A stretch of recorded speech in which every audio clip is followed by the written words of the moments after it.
I just remember it being so surreal. I couldn't believe that I'd actually won. Biggest thing for me was I didn't want them to read another boring application. That's not going to be award-winning. What else do I bring to the table?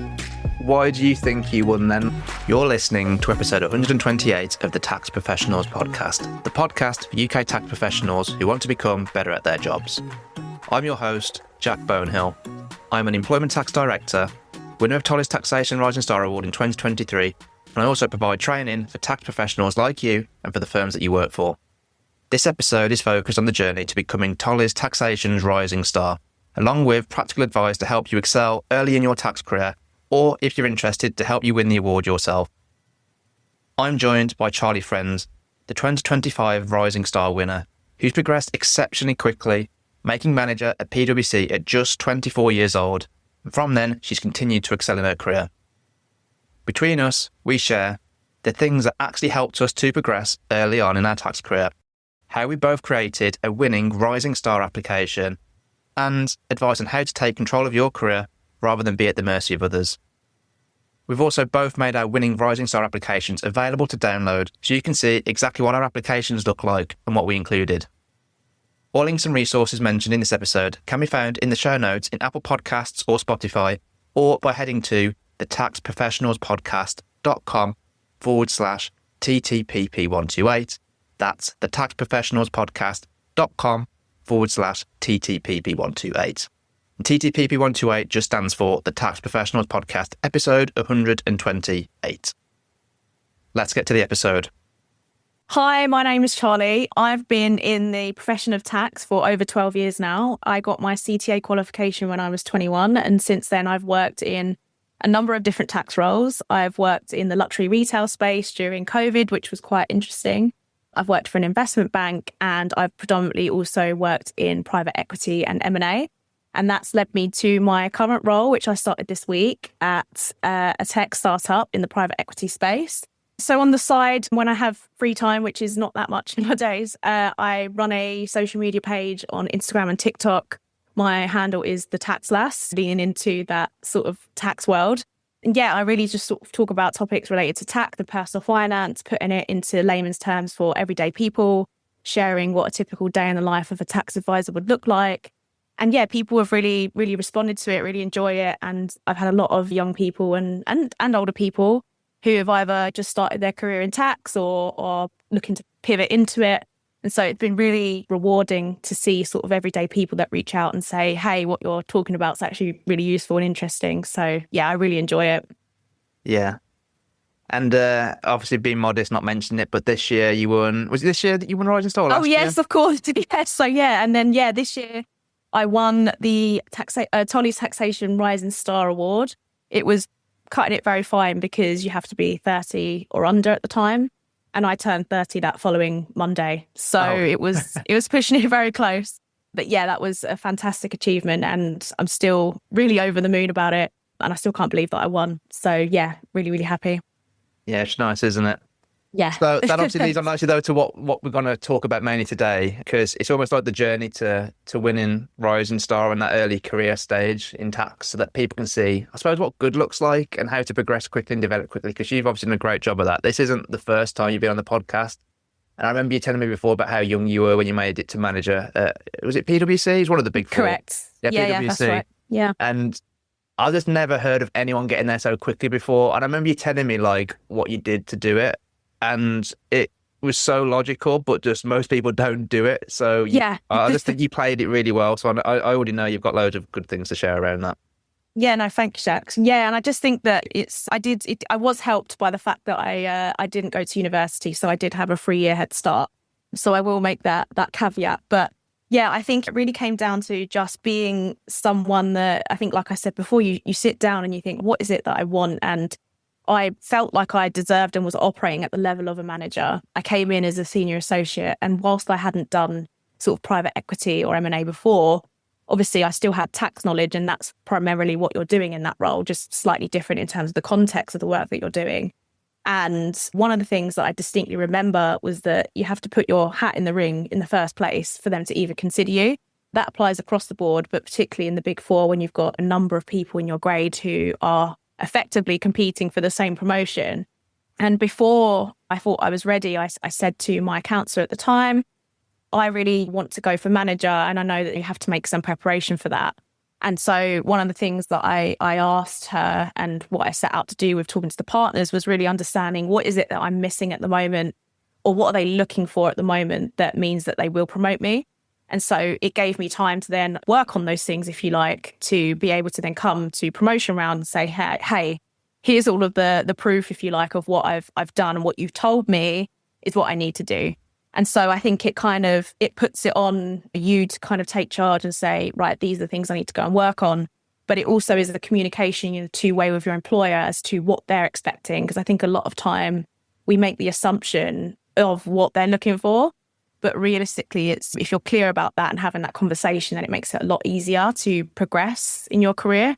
I mean, that's certainly what I've found. I don't know what your thoughts are on that, because I know that you've had a sort of similar route in terms of smashing through the ranks and doing really well. Yeah, well, I think the fact that you asked them at such a young age and early in your career, what do I actually need to do to get manager, is almost ingenious in a way, and it shouldn't actually be ingenious. It should just be what everyone does. But yeah.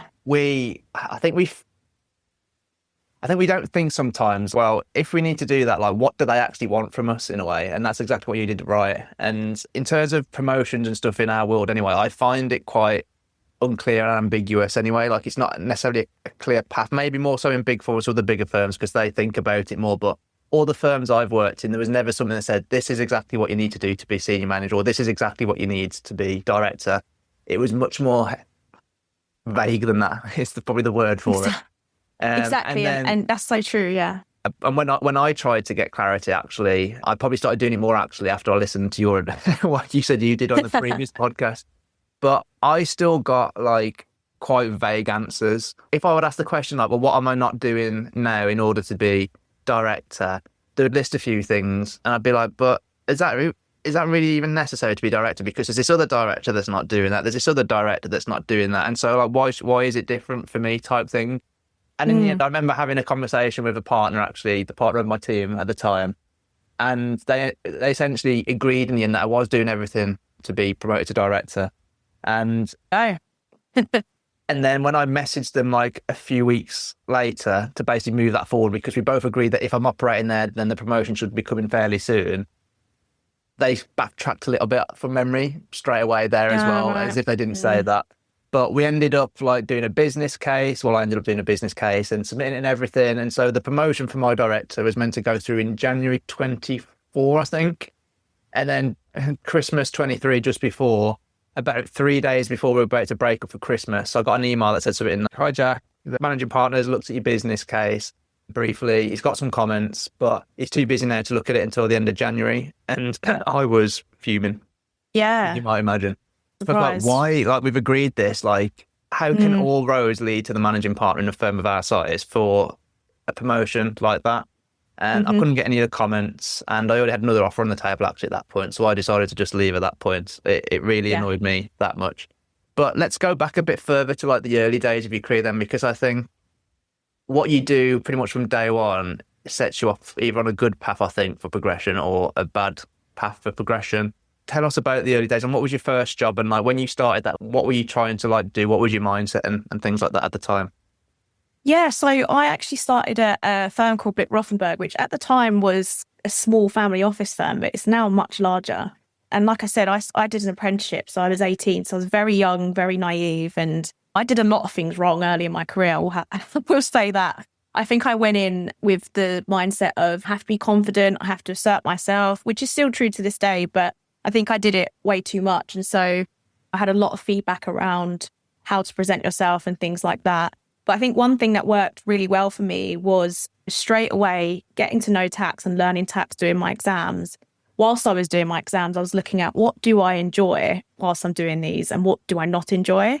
And I was doing compliance, which again, I think is quite normal when you first start out in terms of training.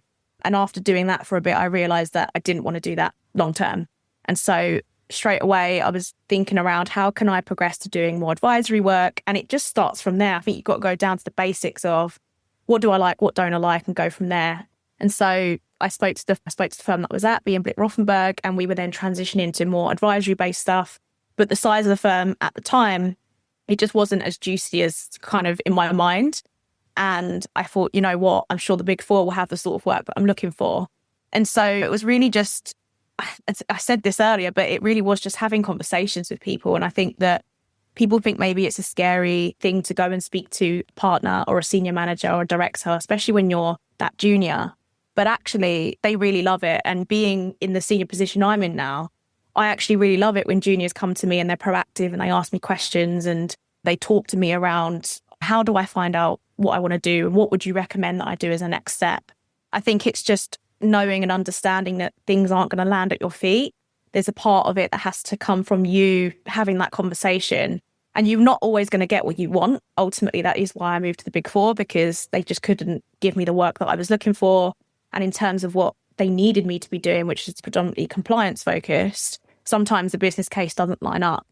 But that doesn't mean you still don't have some control over what you're doing in terms of, okay, let me just take charge here and find a solution that sort of works that way.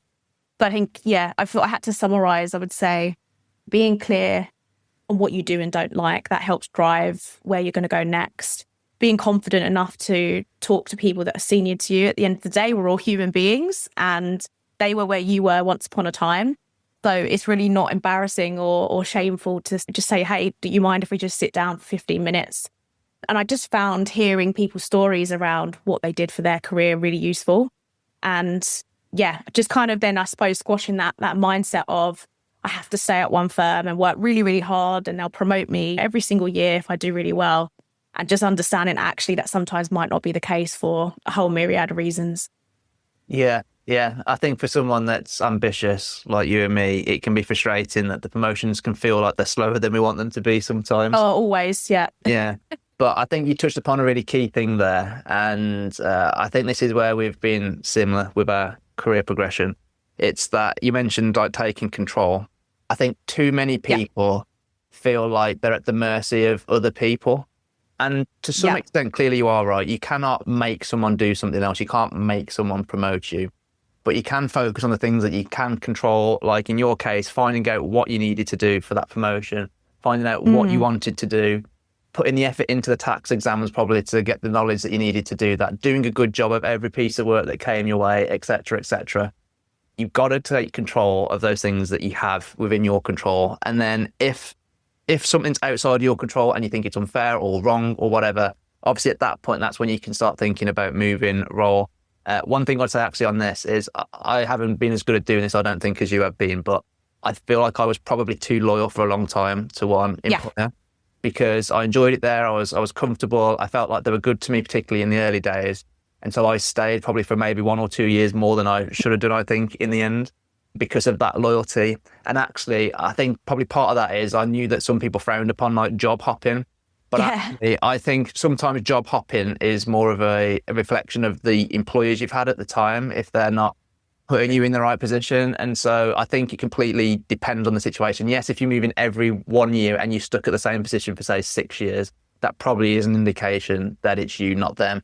But if you're progressing and keep getting that next promotion and you've got good results and people speaking well of you, then that's probably not a bad thing, is it? And you've got this wealth of experience now. I've got a much more narrow experience. The one thing I would say as well is mindset. For me, my mindset in early days was I wanted to do a really good job of everything and I wanted to just learn as much about tax as possible, basically. So every time I was doing something, I went in with that mindset. And I think it just meant that I learned how to do things quicker than I would have done if I didn't think like that. Because if I just was like, oh, I'm happy to just do an okay job on this piece of work, then I think my skills would have plateaued or just stayed stable. Whereas every time I was trying to get better and do better and do better. And I think that helps as well to learn those important skills early days, to do a good job and then to start getting those promotions that you want. Exactly. And actually that does remind me of a point that I was meant to say. And seeking feedback, everyone hates it. I don't like it. It's not a comfortable thing, but it's so important and it directly links to what you're saying. That's how you know, how do I get better and what can I do? And you do find that every piece of feedback will have at least one thing that you think, oh yeah, I hadn't actually considered that. And so whilst it's not comfortable, it's always good to get feedback. And I find talking to people face to face, if you can, is better because it's just less harsh than the written word, I think. So Yeah, Yeah, agreed. Early days feedback is invaluable because you really don't know what you don't know early doors, and that helps you to exactly. know what's important from your manager's perspective, essentially. Agreed. Yeah. Let's talk a little bit about then, like why you decided to apply for Rising Star then. So what kind of prompted you to do that? Well, for being completely transparent, it was actually partly down to you, Jack. So I think you won did you win in 2023? Have I got that Yeah, that's correct? it. Yeah. Yeah, so I saw that you had done it, and I think that was my first initial thinking of, hey, hang on a minute. The judges do recognise that potentially there's scope of recognising tax professionals doing something a little bit different than what we've seen. I think that I saw most of the winners were people that had been in tax magazines and written articles and been on panels, which is obviously really fantastic and amazing at such a young age. But that really wasn't sort of my bread and butter in terms of what I was doing with my career. And so I always kind of put it off and thought that I weren't the right candidate for who won those types of awards. And then once I saw that you had applied and won and the judges had really understood and appreciated what you do, as well as the people that listen to this podcast, myself included, who appreciate what you do, it gave me the inclination to be like, maybe actually there's something here, especially as I had my own social media that I was doing something a little bit different, which a few years ago I was quite uncomfortable about because it was so different to what you would classically see from a tax advisor. And so from that, your encouragement and just getting over myself and maybe just being a little bit older, I guess, from when I first initially considered it, I was 28, 29, giving it some thought. I think the push then where I was like, this is my last chance for this particular award. Why not just give it a go, give it everything I've got and see what happens? And yeah, so it was kind of a amalgamation of all of those factors that led me to think, why not? Let's try it and let's see. And yeah, to my surprise and delight, yeah, it was the best decision that I made. So Yeah, I forgot actually that you were thinking about it before. I suppose another question is how come you didn't apply for it when you first started thinking about it then? yeah, I guess partly a confidence thing, partly I don't look like what I suspect most of the candidates look like. I'd done a little bit of stalking, which I think I'm not too proud to admit, of previous year's winners and their sort of caliber. And I just thought, oh, I don't fall into that category. But then what changed it for me was that I describe myself now as not your ordinary tax advisor. And I say that in air quotes. But, that was something that I was not ashamed, but, I kind of was like, oh, I don't really fit into the status quo. But then there was a trigger and a change in my mindset that was like, well, let that be a positive thing and let that be something that actually makes you stand out. And yeah, once I kind of, again, like you said earlier, it's a mindset thing. I think once I addressed my mindset, then I was like, you know what, I can apply. And even if I don't win, if I get shortlisted, that's still amazing. And that's a recognition of my hard work. And yeah, so it was a combination of those factors, really. Yeah, interesting. It's funny, actually, I also had self-doubt as well. I'm really surprised about that. Yeah, my self-doubt. So I just thinking back to it now. I remember thinking I've never worked for Big Four. I've never worked for big firms, full stop. Like I've always been at smaller firms. Like I just do employment tax. Yeah, I'm really good technically, I feel, but that is really my strength. And I almost like undermined all my skills and what I could do and everything. I think probably for similar reasons, she's looking at like past winners maybe and seeing like how professional, I think is probably the word I would use, how professional they looked and how impressive like some of the things they did was. Some of them do a lot of volunteering things and I'd done no volunteering things and exactly all that type of thing. And so probably similar reasons for you. I thought I wasn't the typical person to win it. And all I wanted really, actually, the main driver for me was to try and get more eyes on the podcast. If more people knew who I was, then that would get more listeners and that means I could help more people and with my training and other things as well. I mean, there was a little bit of ego, I suppose, thinking it would be great if I won this because that would be. I was going to say the same. Yeah, but I mean, we don't have to be too proud to admit that, right? We've all got an ego. So no, yeah. But it definitely wasn't the main reason for me. And I actually remember, so when I thought about doing it, because I was trying to talk myself into doing it, I think, because I wasn't sure whether I should do it or not. And I put a post out on LinkedIn. I said, I'm thinking about doing this basically. What do you think? And there was this one guy, probably in his like 60s, commented on my post. And he said something like, it's chasing rainbows or something like that, or stop chasing rainbows. And it was such a negative comment. No And way. actually, it did the opposite of probably what he thought it was going to do. It actually made me want to stick my fingers up at him, basically. And Yeah, say, you you're are... similar to me. When someone says you can't do something, then I'm going to be really motivated, which is kind of backwards. But yeah, that doesn't surprise me that that's one of the things that made you go, actually, no, let me at least try. You can probably still find that. And I saw actually after I won the awards that he'd put similar things on other people's posts as well. He was just a grumpy old man, I think. And actually since then, this is going to sound really bitter actually, but I saw him put an article in Tax Advisor magazine and I thought it was a really rubbish article. And I wasn't just thinking that because of what he said, but compared to the typical article you read, I just didn't think it was good. So. Yeah, well, there you go. It just goes to show that just because you've got an article in a reputable magazine, which I read and love, and most of them are fantastic, it doesn't just tick a box to say, yeah, you know what, you've done above and beyond extracurricular, you should win the award. It's what are you doing that's actually purposeful. That goes to show that, yeah, it doesn't have to be just those normal things that you see, the professional things, like you say. Yeah, so. Yeah. Let's talk a little bit about the application then. I'll hand over to you first then. So obviously you wanted to apply, you need to do an application. How did you approach that and what was going through your mind?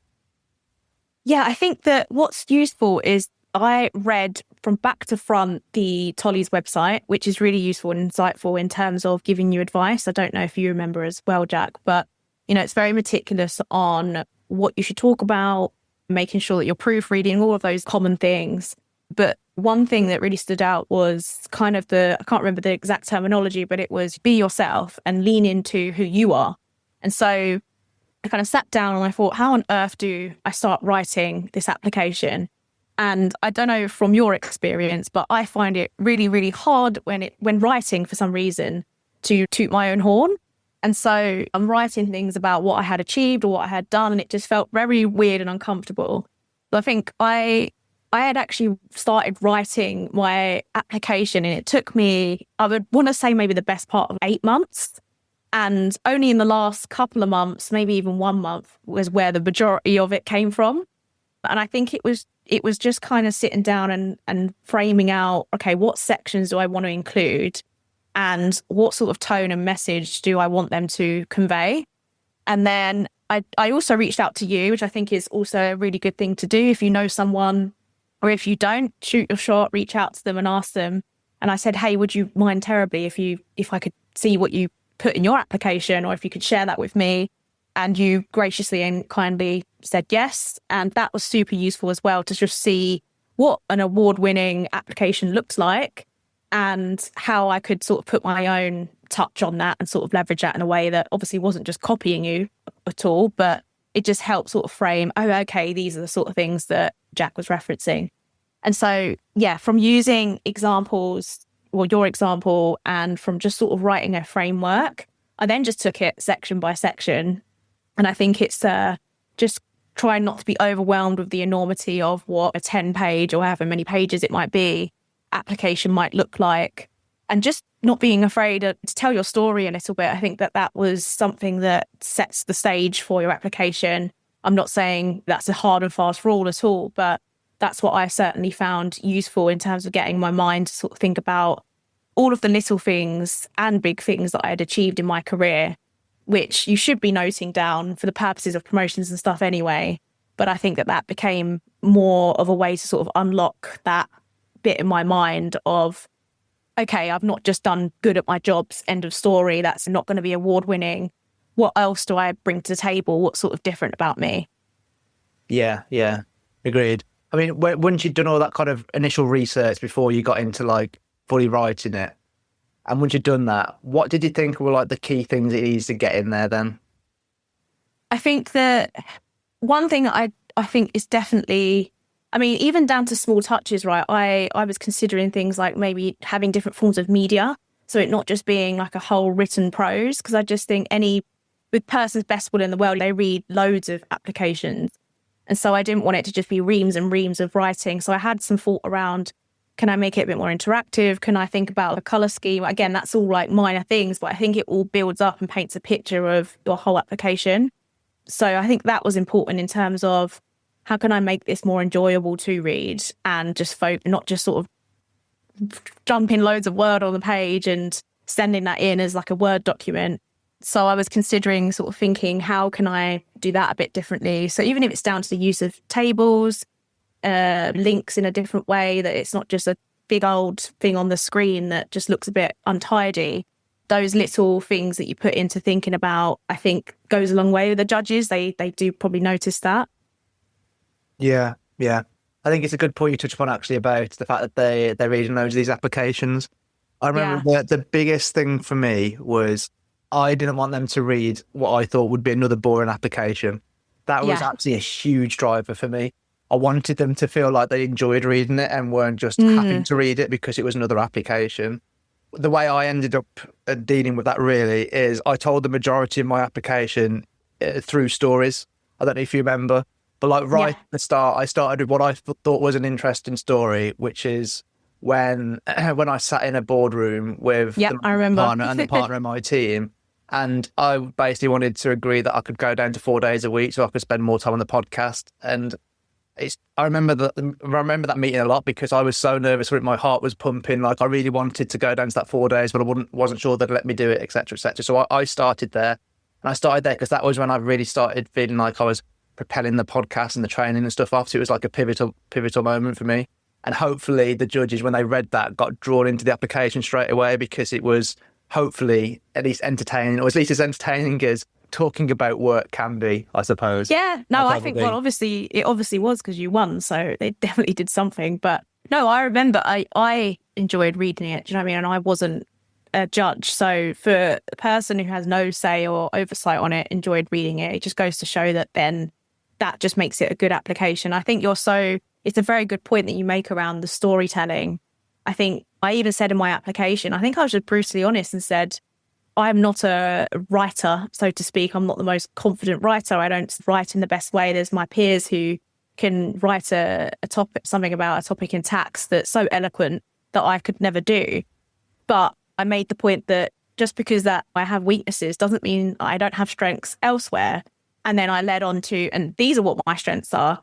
And I think there's this demonstration of telling a story. There's a bit of humility there and saying, I'm not saying I'm perfect and look at me.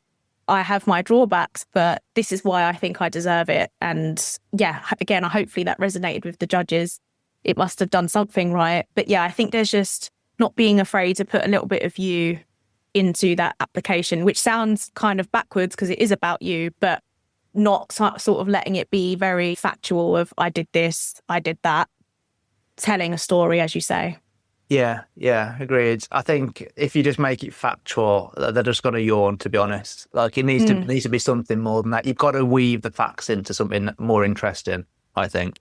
Definitely. From memory, I think I did list down all the things that I wanted to get in there that I thought showed that I was doing good, basically.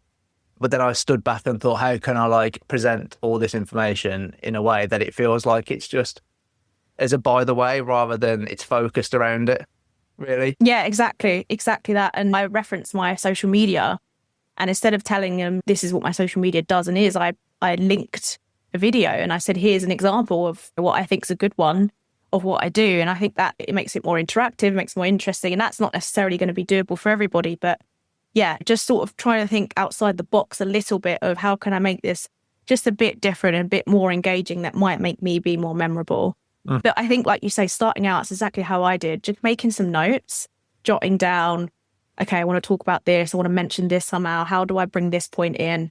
That's the hardest bit, is then bridging that gap between I did X to then putting it into the application.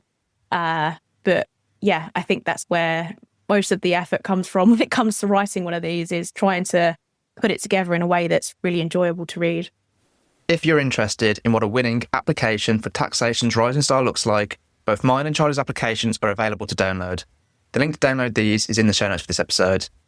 And if you're interested in practical CPD webinars that actually help you to become a better tax professional, take a look at the Tax Lab, which is my series of free webinars where I share practical advice and tips that you can use in your role. A link to sign up is in the show notes too. Right, back to the episode. Yeah, exactly. Yeah, I suppose some final things then that I'll talk about in the application front before we move on. I actually don't remember the Tolley's website having that much information that I thought was useful, actually, which is the opposite to what you said, actually. Ah, interesting. Okay. I found it really vague and unspecific, and it gave like a lot of room, I thought, for interpretation, which I actually think made it a harder task because I thought I can literally do anything here. Do you know what I mean?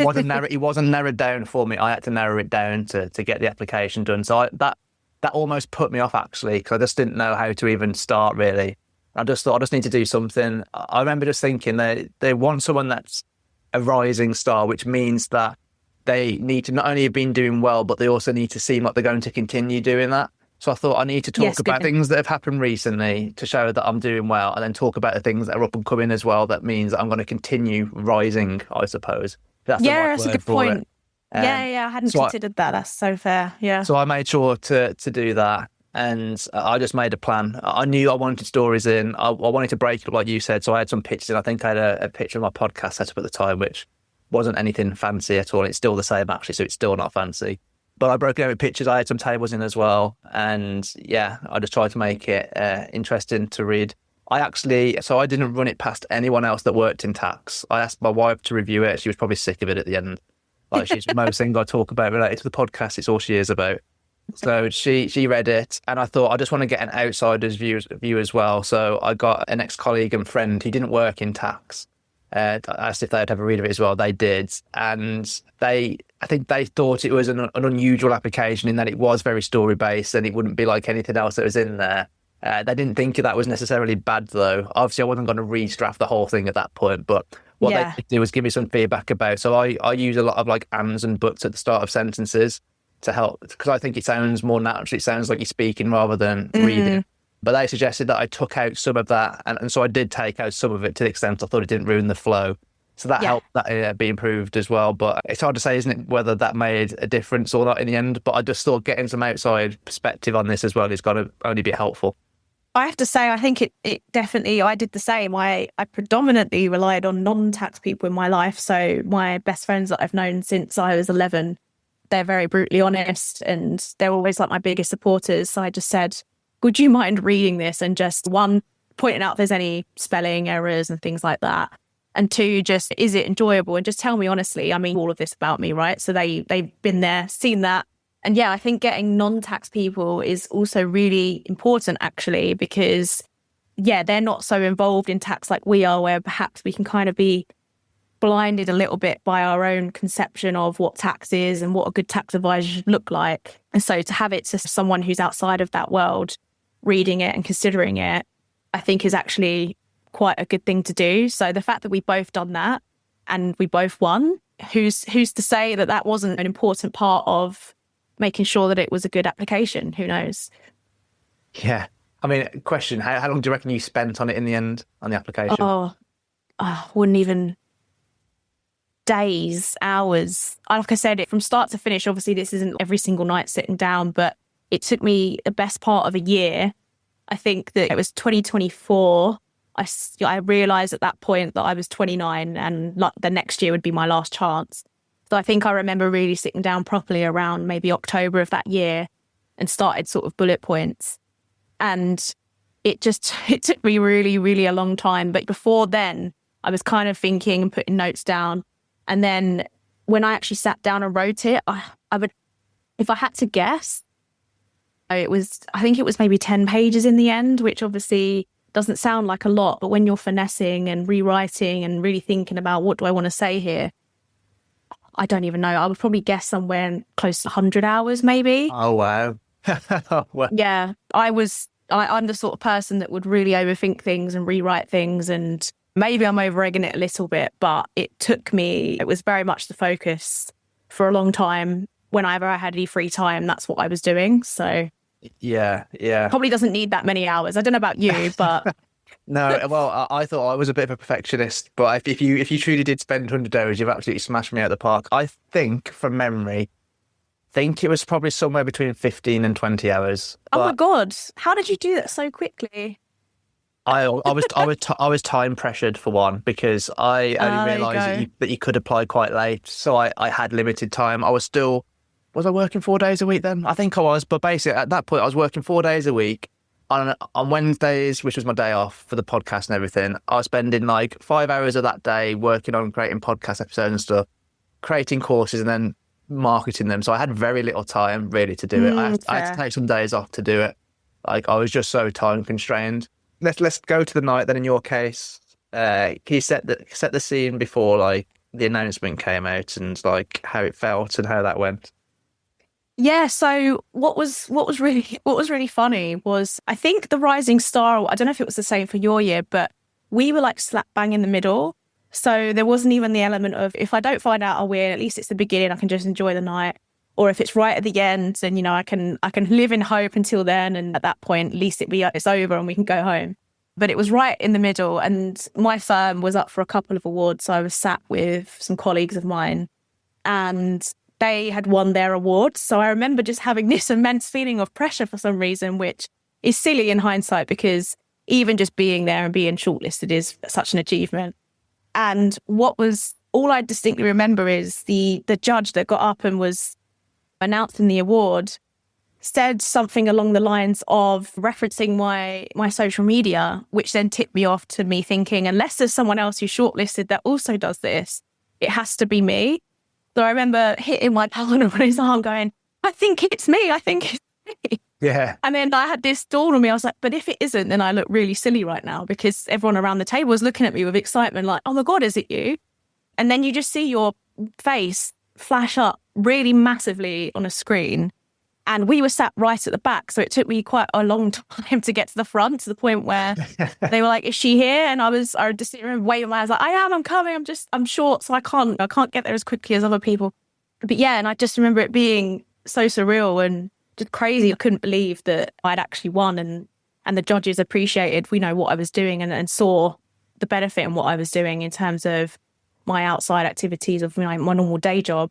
So yeah, it was incredibly, I was just so incredibly grateful and happy. I really wasn't expecting it. I think if you ask anyone there, a couple of the judges even said to me, you look really surprised. And I said, I genuinely was, because the competition, I'm sure for your year as well, is insanely amazing. So it's, you're up against hard competition. I remember as well, actually, they did do that little spiel before and they mentioned podcaster before it. Yeah. And just like yours, surely this has got to be me. Surely there's no one else that's doing a podcast as well. But you're not sure, are you, before they say it? And then when they announce it and you stand up. And I'm really awkward as well. So I probably looked like a robot walking up to go grab that award or something. It's probably horrendous. And I don't know if they did this for you as well. But so I went up to the stage. They took my picture on the stage. And then they shimmied me off and they took me into a room in the back that was a bit like an interview room, like where they take footballers after the game and start asking them questions. And they started peppering me with questions when I was probably like a rabbit in the headlight, to be honest, because like my brain just wasn't thinking straight at all at that point. And I remember coming out of that room thinking, flipping out, that was so cringy. I can't wait to see how bad that is when it comes out. But I was lucky, I never had that. Did you not? There was nothing. I couldn't find it anywhere. There was no video of it. There was no like interview of it or anything. So they thought this was awful. I'm deleting it. But whatever. Whatever. I'm glad it's we'll not never in do that again. Public domain, to be honest. Yeah, it was really, really cringy. But that's really funny that they took you into a room. That did not happen to us. It was off the stage and go and sit down and try and contain yourself. I remember I was basically levitating out of my seat, I remember, and everyone's trying to quietly be like, well done, because obviously trying to move on to the next one. Yeah. But yeah, it was, I just couldn't sit still for the rest of the night. I had all this energy and yeah, it was just, a really lovely night. And they always put on such a good event. So you feel really important for an evening. Oh yeah. Yeah. One question then before we move on to the last bit, but the fact that I have a extracurricular thing in tax in terms of the pages that I have, which I reach the general public and also aspiring tax professionals. And whilst before I was shying away from the fact that made me different and I weren't going to these panels and talking about really complicated tax issues, it's not to say that I'm a useless tax advisor. I obviously do very technical things, but I very much more enjoyed the element that I don't think necessarily get as much recognition, if you like, in terms of the soft skills of educating the younger people in the profession of tax, which I was doing when I was 24 as a manager at PwC. I was in charge of the training for all of the grads that were coming in. And that's what I really love to do. And so I think I was initially thinking that that was going to be a hindrance. But then once I leaned into that and like I said earlier, championed myself as not your ordinary tax advisor, and here's why I'm different, but why it's actually great, and this is what I've done that I think is great. I think that they really resonated with that, and they're leaning into the fact that we are tax is evolving, as is the world and corporate world, and getting young people interested in what we do is going to look a little bit different than what it did 20, 30 years ago. And so I think for me, at least what I'm assuming is they recognize using platforms that are perhaps newer or not comfortable to people in a way to reach audience that you necessarily wouldn't reach in classic terms. I think that they really saw the upside of that, and just appreciated my story as well. From I didn't go to university, I've done tax my whole life, so I've lived and breathed it. So I think they could just see my genuine passion for what I like to do. What about you? Yeah, it's a hard question, isn't it? I almost It is. regretted asking it you because I knew that I was going to have to answer it as well at some point. Yeah. I think it's probably similar to you. I think the fact that we were both different. So I think me being different made a big difference. Like no one else was doing what I was doing with the podcast. I think I might have even been the first tax podcast. Maybe Yeah, I think that's right. I think Big Four were doing some technical ones, but there was nothing else like what I was doing out there at the time. I was doing, I suppose, objectively, I was doing well in my employed role. I was winning good amounts of work for that type of position I was in at the time. I was delivering a lot of work. I was doing good work there. And then after I did the podcast, I created my own training courses on like tax research and tax advice that I was helping people get better with. I was getting nice feedback and messages from people who'd listened to the podcast and had found it useful. So I think, from memory, I put those in. I can't remember now actually, but I'm probably put at least one message in. So there was that. I also did some writing for Tolley's. I contributed to Tolley's Finance Act Handbook 2019-20, I think, from memory, or one of them. So I did that. I did some other writing. I did some lecturing or webinars for NBL and for CPD Store and for the CIOT. And so I think I was different from the start because I'd done the podcast, but I'd also done such like a large variety of things. And I think I did those things well overall. So I think that probably helps. The fact that I stood out for doing those different things. I'd done so many different things early on, and I was still like, I suppose, ambitious with the other things that were coming next as well. And I made that clear. So probably not a great answer, but that's what I think. No, that's better. I was just thinking that's a better answer than mine, to be honest. So that brings us to, I suppose, what's next? Like, where are you taking your career now? And I think this is a nice question because probably people think because we've won an award like this that we've got it all figured out. And I know I certainly haven't. But I'll let you answer first. Like, what's next? What are you about to do with your career? Yeah, I mean, let it be known to anyone listening to this. It definitely does not mean that, and I think I'm speaking for both of us here, that we've got it figured out, because that is not the case. I think winning an award for being a rising star, you have to remember that it means that you've still got a long way left of what's next, and it's a good pat on the back to say you're doing well, but what are you going to do? As I said at the beginning, I've obviously moved into a tech role now, but it's very heavily influenced and only down to the fact that I've got the myriad of tax experience that I have gained, and I'm still using that knowledge in that role. And I think that's what's quite nice is tax can really take you to many different places and many different careers. It's understanding that it's not just go to a Big Four, work through the ranks, become a partner, end of story. Tax actually touches so many different things commercially. And so I knew that I didn't want to be a partner at a firm, but that didn't give me the answer of, okay, so what do you want to do? And so I'm quite excited about this role that I'm doing at the moment, because it's a product that I think is missing from the private equity space. And that's something that I've put a lot of time into from a tax point of view. But also continuing with my extracurricular stuff with my page focused on tax and personal finance, because I like being a tax advisor. I like being that nerdy person that knows all these little nuances in tax that the everyday person wouldn't know, and sort of being that bridge a little bit between the big scary HMRC and just being an everyday person who wants to start a business but is scared of what the VAT implications might be. And so producing stuff that people can watch and just get a bit more of an understanding from someone that just looks like them and talks like them, I think is something that I really enjoy, and I won't stop doing anytime soon.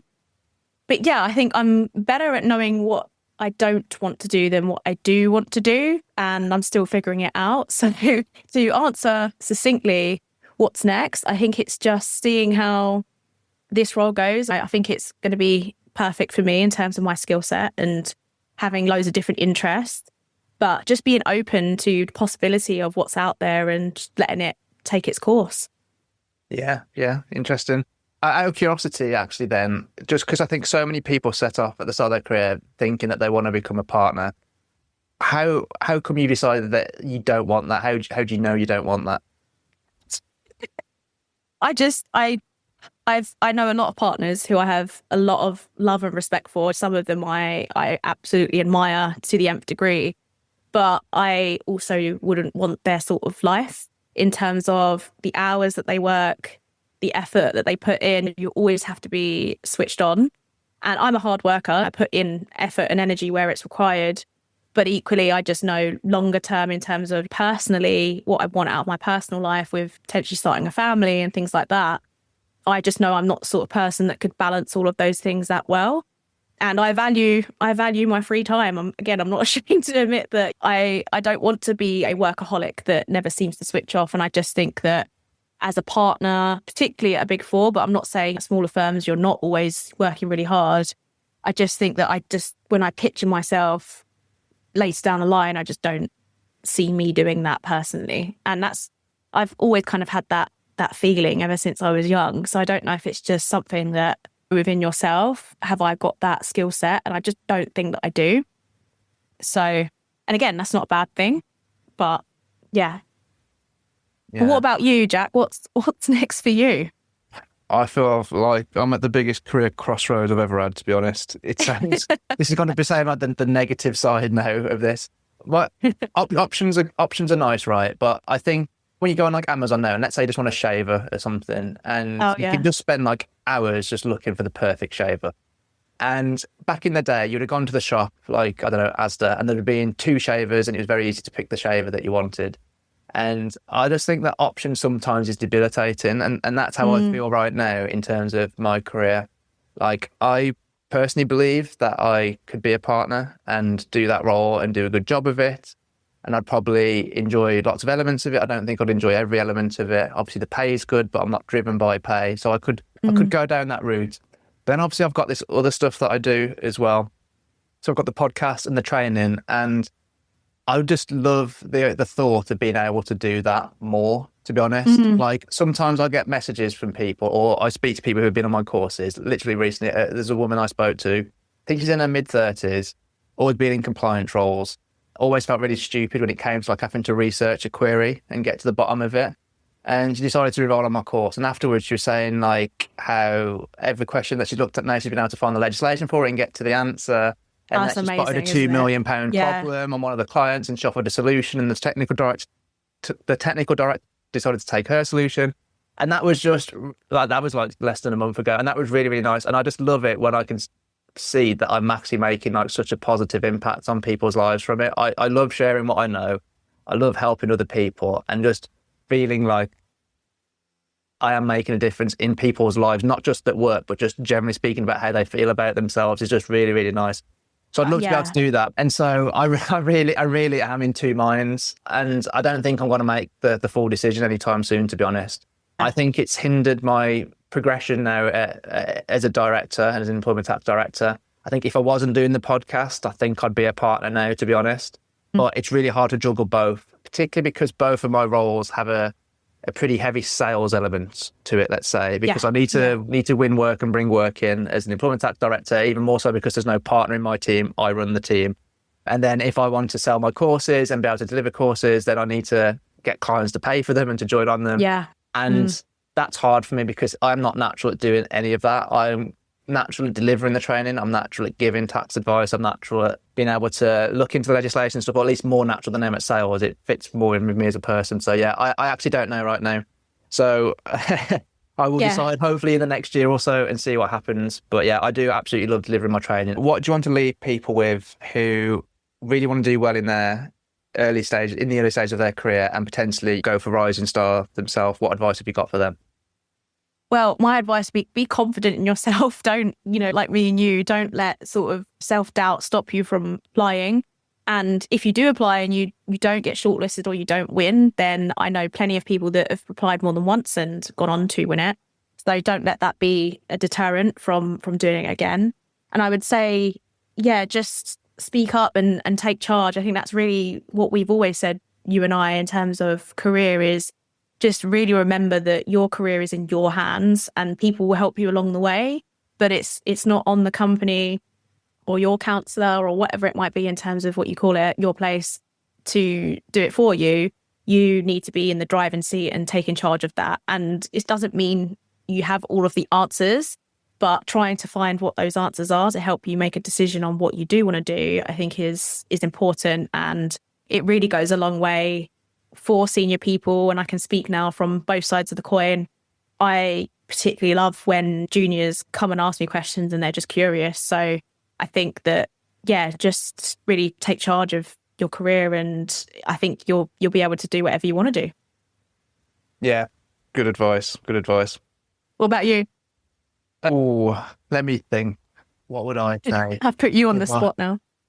I just think that if I'm going to latch on to one bit you said, actually. I think you've got to realise that the only person that's ultimately responsible for your career is you. Now, a good employer or a good manager will help you with that. They will give you the training, they'll give you the guidance, they'll give you the support, they'll give you the mentoring, but they actually don't owe you any of that. If you're working for a firm that gives you none of that, I'd probably move, to be honest, if you want to get better, because there's firms out there that will give you that. But ultimately, it falls back on you. Yeah, no, I completely agree. No one's going to care about you more than you care about you. So that actually brings us to the end of this episode. If you're curious, that brings us to the end of this episode.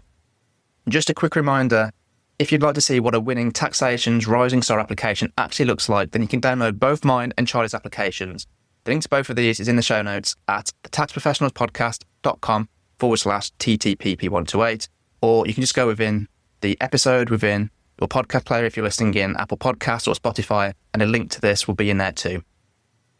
If you want to keep improving your tax skills and how you handle situations in your tax role, you also might be interested in taking a look at the Tax Lab. The Tax Lab is my series of free CPD webinars where I work through real scenarios that we actually face as tax professionals, and I share practical advice that you can actually use in your role. A link to sign up for the Tax Lab is also in the show notes. But that's it for this episode. I hope you enjoyed this episode and are taking away something useful to help you to progress, develop, and improve your tax career. Until next time.